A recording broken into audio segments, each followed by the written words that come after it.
18 फरवरी को बोधगया थाना में एक आवेदन प्राप्त हुआ जिसमें बताया गया कि नवविवाहित बहन है, प्रतिदिन की तरह 15 फरवरी को कोचिंग गई थी, किंतु काफ़ी विलम्ब के बाद भी वो वापस नहीं घर पे आई है।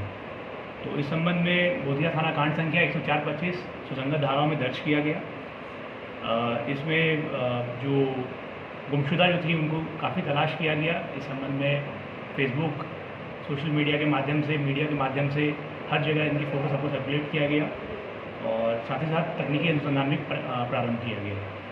तो कांड की गंभीरता को देखते हुए वरीय पुलिस अधीक्षक महोदय के द्वारा एसआईटी का गठन किया गया। एसआईटी के द्वारा इसमें काम किया गया और आसूचना संकलन करते हुए साथ ही साथ तकनीकी अनुसंधान करते हुए पीड़िता के पति, उसके भैंसुर और भाभी को पूछताछ के लिए बुलाया गया। जब उनसे पूछताछ की गई, कड़ाई से पूछताछ करने पर उनके पति के द्वारा, विकास कुमार के द्वारा बताया गया कि इनके द्वारा ही अपनी पत्नी को घुमाने के नाम पर लेके साथ में गए थे और उनको मार करके उनके शव को जंगल में फेंक दिया गया था। कारण पूछने पर इनके द्वारा बताया गया कि इन्हें जो पत्नी स्टार्टिंग से ही पसंद नहीं थी और इसको लेकर के इन लोगों के बीच में हमेशा झगड़ा झंझट होता रहता था और इससे ही परेशान होकर के इन्होंने अपने भाई, भाभी और अन्य संबंधियों के साथ मिलकर योजनाबद्ध तरीके से अपनी पत्नी का हत्या किया और बाराचट्टी थाना अंतर्गत संखवा जंगल में उनके शव को फेंका गया।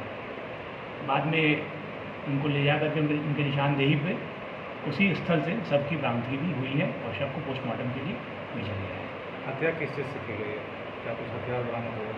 नहीं, अभी हथियार बरामद नहीं हुई है। पोस्टमार्टम रिपोर्ट आने के बाद क्लियर पता चलेगा कि हत्या किस तरह से किया गया है।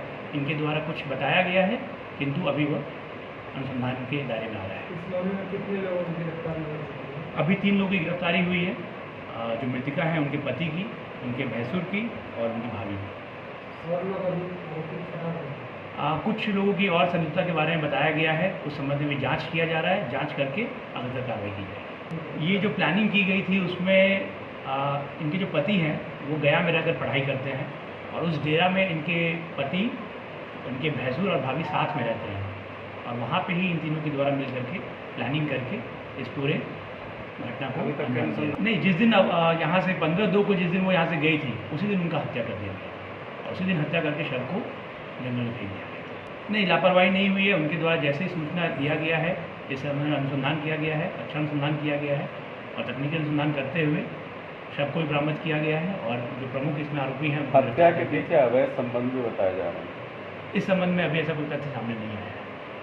हत्या यहाँ करके लाश फेंका गया वहाँ या वहाँ ले जाकर के किया गया? जैसा इनके द्वारा स्वीकृति बयान में बताया गया है कि वहाँ पे ले जाने के बाद हत्या की गई।